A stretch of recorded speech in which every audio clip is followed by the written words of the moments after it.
Hello and welcome to our Balanced Body podcast here at EHS Pilates Studios in San Francisco. My name is Nancy Myers. This is Michelle Modet. She's going to help me show you some of the Pilates work that you can do on the new CoreAlign system. We have a full CoreAlign studio here at EHS. We have a class going on behind us right now. We borrowed one of their CoreAligns to show you. First exercise is a variation on a CoreAlign exercise that if you have taken the CoreAlign 1, you have learned a sequence of exercises called the calf on fire. I'm going to show you a variation that I use in my gait workshops. Go ahead and hold on to the ladder and carefully step up onto the plates facing the ladder. So we're on two individual moving plates in cord resistance. For the calf on fire, your hands are going to be at waist height, and you're going to take a lunge back with one leg, keeping the heel down till you feel a comfortable stretch in the calf, and you have a straight line from the back heel through the crown of the head and return. Alternate sides, and we're going to do 2 on each side for this demonstration. Keeping the heel down. Michelle has a nice flexion in that front hip forward. Now, come back up to your starting position. Now we're going to keep the right leg back in a lunge position and keep the heel down. Now, without moving anything else in the body, we're going to bend and straighten this right knee. As far as she's able, not hiking the hip, not rotating the pelvis, not coming any closer to the ladder, and we have a soft grip on the ladder. No white knuckles. So that gives you the soleus stretch as well as the gastroc. Now we will keep the knee straight and lift and lower the heel, pushing into the resistance. Again, not hiking the hip, not rotating the pelvis, pushing into the resistance. The calf on fire. Now, next variation, keep the heel lifted, soften the grip, so you're really stabilizing with this left leg as you scooter the right leg, not moving anything else in the body. So that's my gait variation of the calf on fire series. Thank you. Carefully step off to one side. And I like to do that sequence on a good heavy resistance. So a gray and a peach, or a gray and a blue, or maybe even a gray, a blue, and a peach.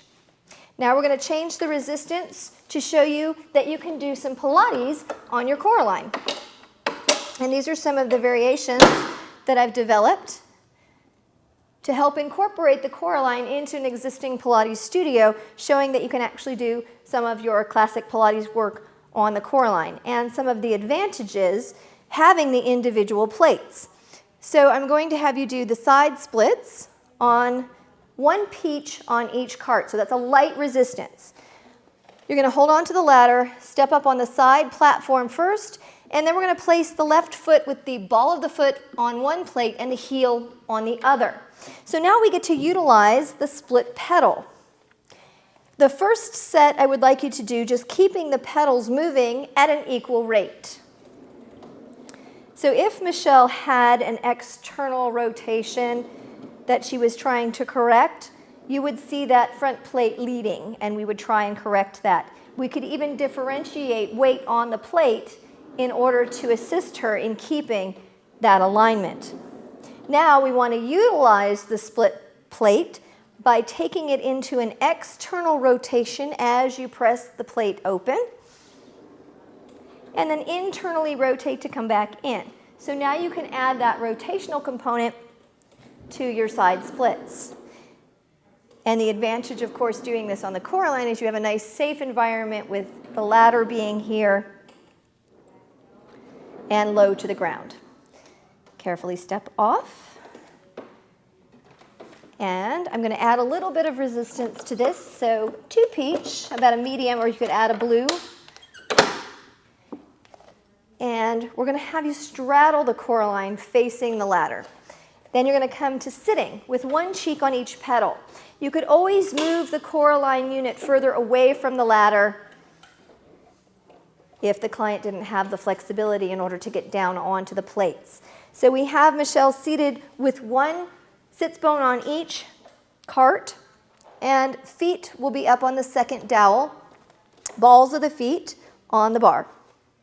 Let's come into parallel.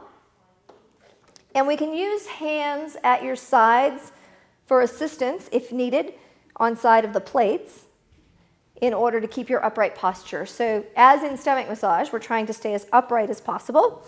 And we can do footwork here. Bend and straighten the knees. Keeping the upright posture. Taller through the crown of the head. Lengthen up. Lower and lift your heels. Good. And of course we can do the whole classic stomach massage series here.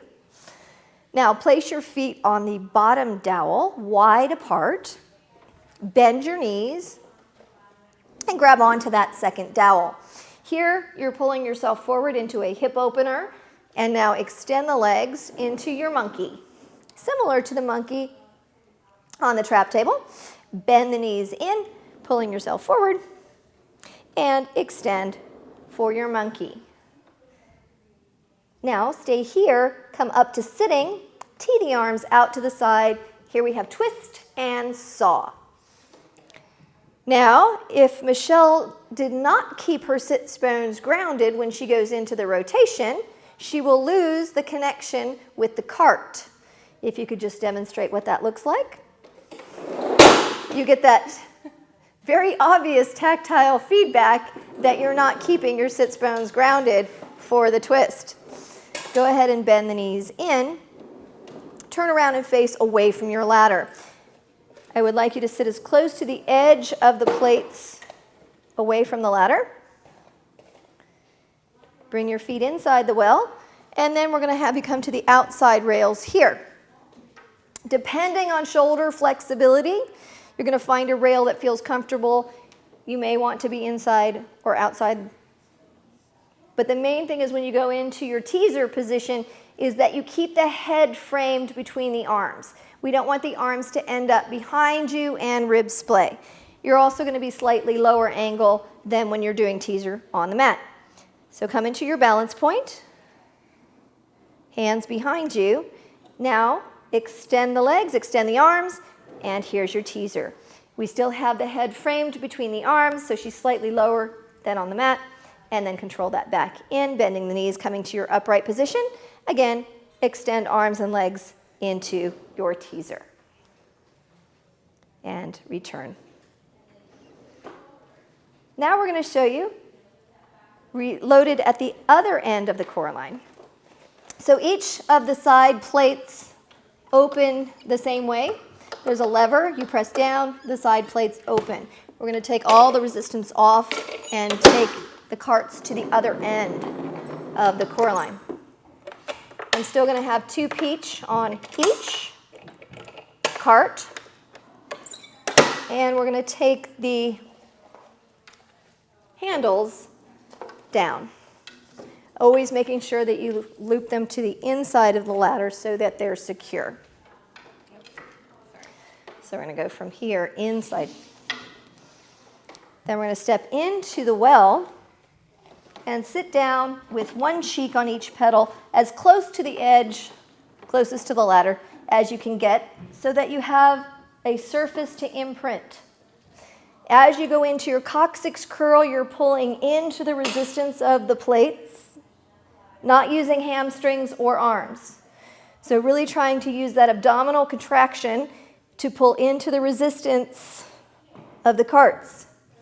Now, if you had someone that had a scoliosis or a big discrepancy of strength from side to side, you could differentiate the weight on the plates to help address that. Then we'll continue into your hundreds position, and we're going to add arm work to the hundreds. So you bend the knees and elbows and extend the knees and elbows because the straps are static. You could also use TheraBands if you wanted more of the traditional dynamic situation with the hundreds. Bending the elbows and knees and extending the elbows and knees. Obliques, bend the same knee and elbow as the opposite arm and leg come up you rotate in the direction of the bent elbow and extend. Keeping your imprint and rotate for obliques. And lastly, we'll show you the variation of the Swan. You're going to come around to the back of the CoreAlign and place your hip bones on the carts. Your belly button is just off the edge. Walking the hands along the side of the wood, we can start with just a baby swan, pulling yourself forward. And then a more advanced swan, we walk the hands forward to the second dowel. Extend the arms as you drop the head. Keep the belly lifted, shoulders slide down the back, and lengthen up into your full swan. And you can add additional arm work here by flexing the elbows.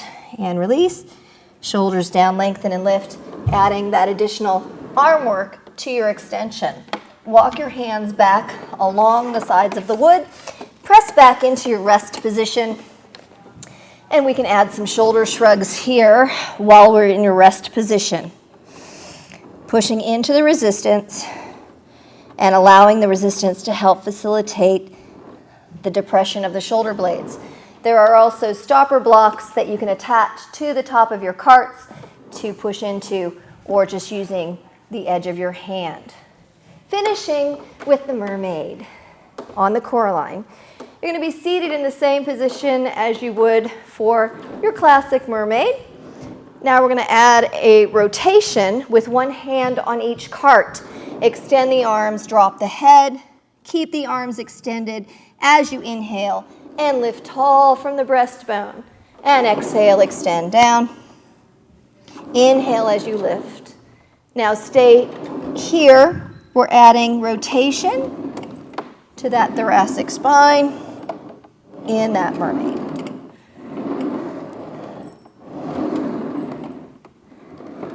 And thank you for joining me with variations of Pilates on the CoreAlign.